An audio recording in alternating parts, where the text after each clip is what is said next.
Hello everyone, कैसे हो आप सब। आप सभी का स्वागत है हमारे नव्या एजुकेशन हब चैनल पर। अगर आप सभी इस चैनल पर नए हैं so please like, share and subscribe.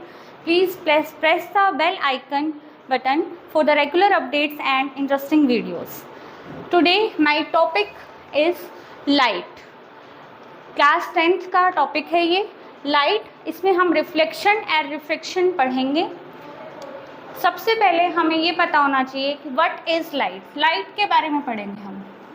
Light is a form of energy.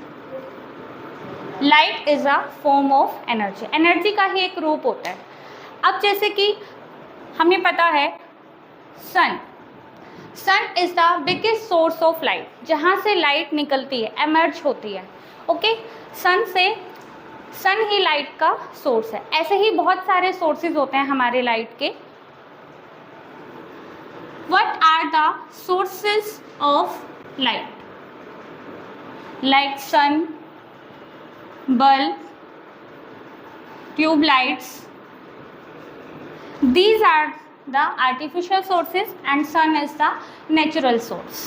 Okay, and first topic है रिफ्लेक्शन ऑफ लाइट। सबसे पहले हम रिफ्लेक्शन ऑफ लाइट को समझने से पहले हम एक और चीज़ that is ray of light. What is ray of light? बहुत सारे ऑप्टिकल फिनोमेनास को देखते हुए हमें ये पता चलता है कि जो लाइट होती है वो always in straight line travel करती है। Straight line, this is a straight line and to show the direction of light we use this arrow and this is ray of light. ray of light को हम एक straight line से show कर सकते हैं और एक arrow लगा सकते हैं। arrow हमें ये बताती है कि किस डायरेक्शन में लाइट जा रही है। हमें यहाँ से दिख रहा है कि पॉइंट A से लाइट कहाँ जा रही है, पॉइंट B तक जा रही है। Okay, so to represent the ray of light we use straight line.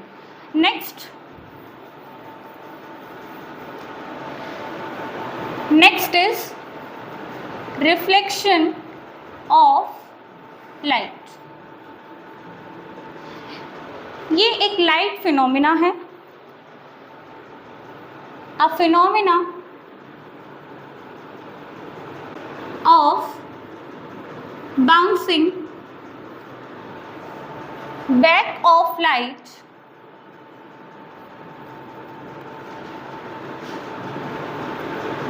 when a ray of light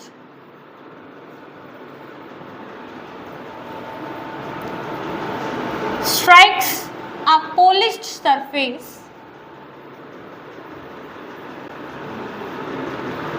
in the same medium. Reflection of light एक फिनोमिना होता है। इसको समझाने के लिए मैं आपको एक एग्जांपल देती हूँ। जैसे कि आपने प्लास्टिक बॉल या रबर बॉल देखा होगा। आप जब बॉल को डाउनवर्ड फेंकते हो तो वो बाउंस होके ऊपर आती है। ऐसे ही लाइट भी जब किसी पॉलिश सरफेस पे टकराती है, फॉल करती है, तो लाइट भी क्या होती है, बाउंस बैक होती है इन द सेम मीडियम। अब ये जो वर्ड है मीडियम, हमें पता है मीडियम हमारे 3 तरह के मीडियम होते हैं mainly, solid, liquid and gaseous medium. Let me take one plane surface which is highly polished and here is our source of light. Let it assume a tube light or a bulb or a sun.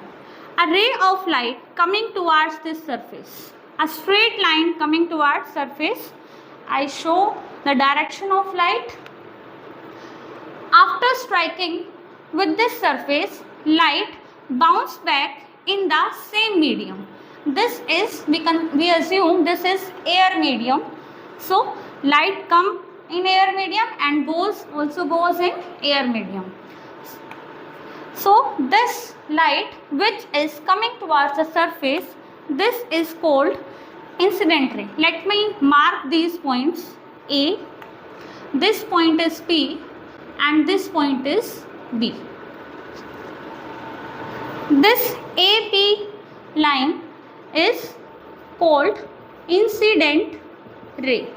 When a ray coming towards the surface, this ray is called incident ray, and that ray which is reflected back in the medium, that is PB, is called reflected ray. This point P, we call this point is point of incidence. Point of incidence. जिस भी point पर, surface के जिस भी point पर light strike करती है, उस पॉइंट को हम क्या बोल देते हैं? Point of incidence. And if I draw one perpendicular on this point, so I call this perpendicular normal. अगर मैं ऐसे एज्यूम करूं कि एक लाइट रे नॉर्मल की डायरेक्शन में आ रही है, तो वो रे बन जाती है हमारी normal ray. So I named it NP. Here NP, normal ray. Now ये जो फिनोमेना हुआ है, इसी को हम रिफ्लेक्शन ऑफ लाइट बोलते हैं. लाइट जो आई और सरफेस पे टकराई और फिर रिफ्लेक्ट हो गई, तो ये क्या है? आपका रिफ्लेक्शन ऑफ लाइट. अब यहाँ पर एक एंगल बन रहा है जो कि इंसिडेंट रे एंड नॉर्मल रे के बीच में है. Angle between incident ray and normal ray is called angle of incidence. Angle I is called angle of incidence. And angle R, here is angle R which is between reflected ray and normal ray. This angle is called angle of reflection. Angle of reflection. So after that we have to know the laws of reflection. There are mainly two laws of reflection. Next is laws of reflection.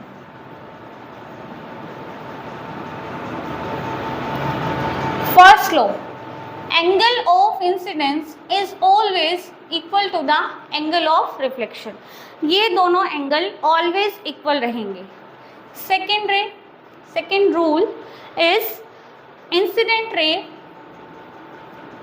and normal to the surface, which means normal ray and last one is reflected ray are all lies in the same plane. ये जो तीनों raise हैं, ये क्या है? तीनों के तीनों रेज लाई करती हैं एक ही प्लेन में. अब प्लेन से आप क्या समझते हो? प्लेन मतलब होता है वो एरिया जो एक्स और वाई एक्सिस, दो एक्सिस कवर करते हैं. दो एक्सिस में जितना भी एरिया कवर होता है, ये आपका प्लेन हो जाता है. जैसे कि आप इस बोर्ड को देख सकते हो, let us assume it is x axis और ये आपका क्या हो जाएगा? वाई एक्सिस हो जाएगा. तो जितना भी ये एरिया कवर हो रहा है, ये प्लेन ऑफ दिस बोर्ड बोलेंगे इसको. तो ऐसे ही सेकेंड लॉ क्या बताता है? इंसिडेंट रे, नॉर्मल रे एंड रिफ्लेक्टेड रे, तीनों की तीनों रेज आपकी सेम प्लेन में रहेंगी. क्लियर है? सो रिफ्लेक्शन ऑफ लाइट पूरा हुआ. अच्छा, इस रिफ्लेक्शन ऑफ लाइट की वजह से ही हम अपने आसपास की सारी चीज़ें देख पाते हैं. जब सन से रेज आती है, ऑब्जेक्ट पे स्ट्राइक करती है और ऑब्जेक्ट पे स्ट्राइक करने के बाद वो हमारे आइज़ में एंटर करती है. ऑब्जेक्ट पे रिफ्लेक्शन होता है, आइज़ में एंटर करती है, तभी हमें वो ऑब्जेक्ट दिखाई देता है. लाइट के बिना हम किसी भी चीज़ को नहीं देख सकते. So next my topic is image formation by plane mirror. Image formation by plane mirror.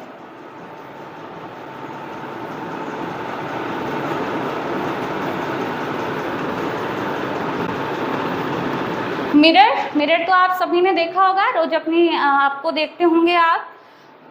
तो let us assume this is mirror and it is made up of glass. Glass का ही बना होता है. जस्ट एक साइड से आपको इसको coating करनी होती है या फिर कह सकते हो पेंट करना होता है.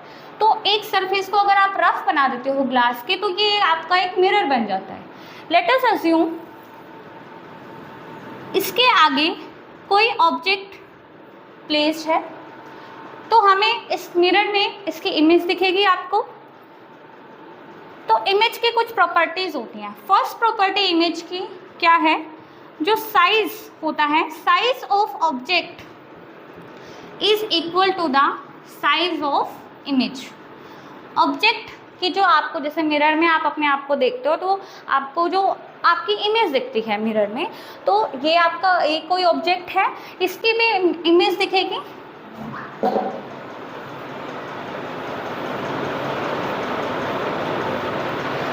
ये कुछ इमेज है आपकी। तो जितना साइज इस ऑब्जेक्ट का है उतना ही साइज इमेज का दिखता है जब प्लेन मिरर में ऑब्जेक्ट होता है।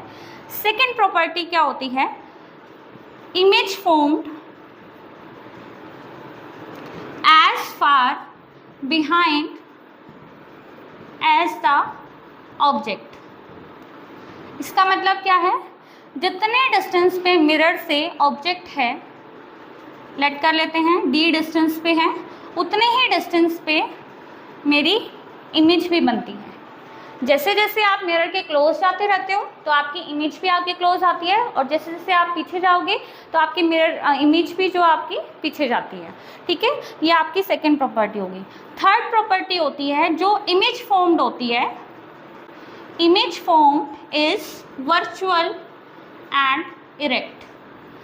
वर्चुअल मीन्स होता है जो चीज़ रियल में एग्जिस्ट नहीं करती। अब आपकी इमेज आप देखते हो वो रियल में तो नहीं है, दैट मीन्स वो वर्चुअल है। और इरेक्ट मतलब होता है सीधी इमेज बनती है। अगर हेड अपर साइड है तो इमेज का भी हेड अपर साइड होगा, और लेग्स अप डाउनवर्ड साइड है तो इमेज की लेग्स भी डाउनवर्ड साइड होंगी। तो ये होता है image formed is virtual and erect. Now fourth property is image is laterally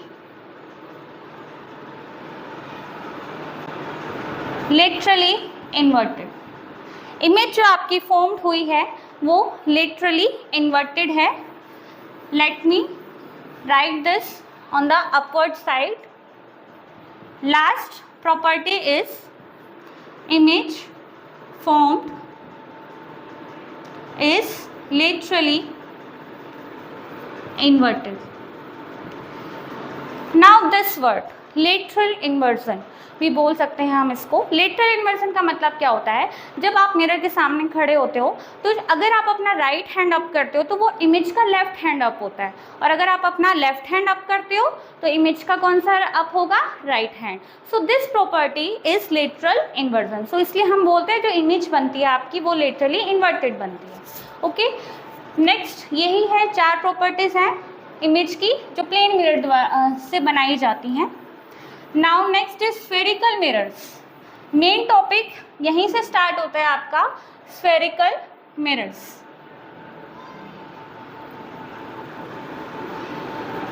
आपने देखा होगा कि आपने बॉल देखी है, प्लास्टिक की बॉल जो अंदर से खाली होती है, होलो होती है, वो कुछ इस तरीके की होती है ना, स्फेरिकल बॉल होती है।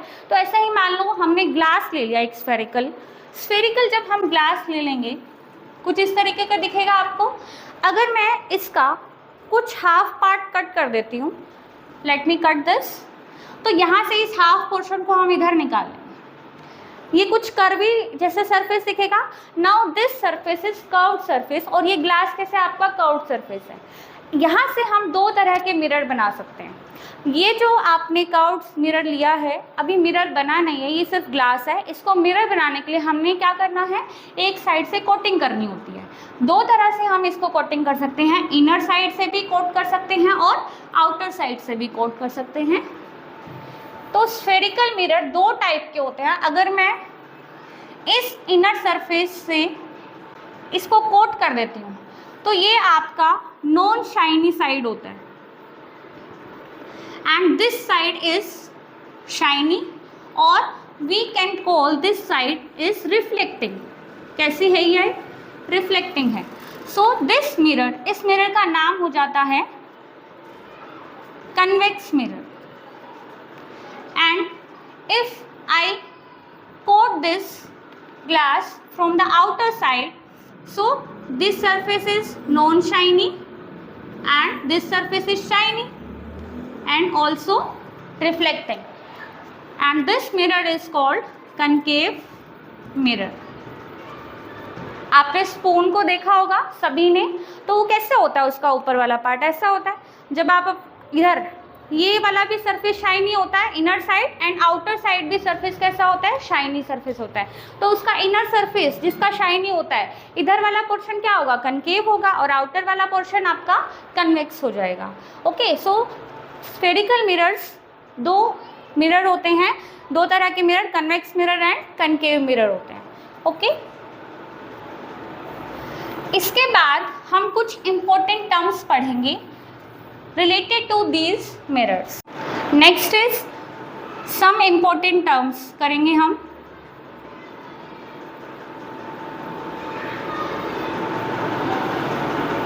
Related to the spherical mirrors. Concave mirror होता है और दूसरा मिरर होता है convex mirror. Concave mirror outer side rough होती है और कन्वेक्स मिरर में इनर साइड रफ होती है, आउटर साइड आपकी रिफ्लेक्टिंग होती है. ये जो आपका मिरर है, इसका जो ये सेंटर पॉइंट है, इस सेंटर को, बिल्कुल सेंटर पॉइंट को हम बोलते हैं पोल, और पोल को रिप्रेजेंट किया जाता है P से. It is represented by P. Similarly convex mirror में centre of this part is called pole and also it is represented by P. Next term यहाँ पर मैं लिख देती हूँ कि कौन कौन सी टर्म हम पढ़ चुके हैं. पोल हो गया, सेकेंड टर्म है centre of curvature, centre of curvature. Okay, centre of curvature हमें पता है, ये जो मिरर्स हैं किससे बने हैं, स्फेयर से ही बने हैं. तो स्फेरिकल मिरर, अगर मैं इसको स्फेयर ड्रॉ करती हूँ जस्ट लाइक स्फेयर, तो इसका सेंटर अराउंड यहाँ पर होगा. तो जो सेंटर इस स्फेयर का होता है वही सेंटर इस मिरर का हो जाएगा, और इस मिरर को हम बोलते हैं, ये कर्व शेप का है तो इसलिए इसको कर्वेचर भी बोलते हैं. तो पूरा क्या हो जाएगा, दिस सेंटर, जो सेंटर इस स्फेयर का था वही सेंटर इस कर्वेचर का हो जाएगा. सो इसलिए इसको सेंटर ऑफ कर्वेचर बोलते हैं and it is represented bye C. Similarly यहाँ पर भी अगर मैं ये पूरा स्फीयर ड्रॉ करती हूँ तो this point is called centre of curvature of convex mirror and this is centre of curvature of concave mirror. Note करो, सेंटर ऑफ कर्वेचर जो होता है कनकेव मिरर के इन फ्रंट में है, आगे है, और यहाँ पर सेंटर ऑफ कर्वेचर जो पॉइंट है ये कन्वेक्स मिरर के बिहाइंड में है. ओके, बिहाइंड में होता है. Now next is principal axis. Principal axis क्या होती है, एक इमेजिनरी लाइन आपको इमेजिन करनी है, एक लाइन जो कि पास हो रही है pole and centre of curvature से. दो पॉइंट से जो भी लाइन पास हो रही है इसी लाइन को हम बोल देते हैं प्रिंसिपल एक्सिस बोल देते हैं. सिमिलरली एक इमेजिनरी लाइन जो कि सेंटर से पास हो रही है और पोल से पास हो रही है, इन दोनों पॉइंट से पास हो रही है, इसको भी हम क्या बोलेंगे, principal axis of convex mirror and this line is principal axis of concave mirror.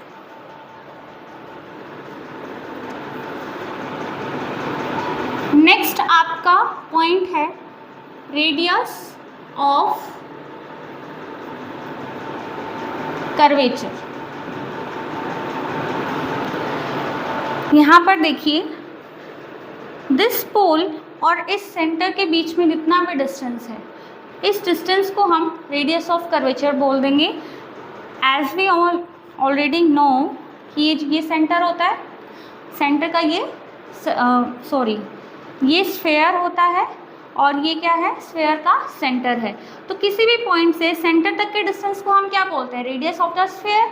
But ये स्फेयर तो है नहीं पूरा, ये कर्वेचर है, तो इसलिए हम इसको बोलेंगे रेडियस ऑफ कर्वेचर. सिमिलरली यहाँ पर भी पोल से लेकर सेंटर तक के डिस्टेंस को हम बोल देते हैं रेडियस ऑफ कर्वेचर.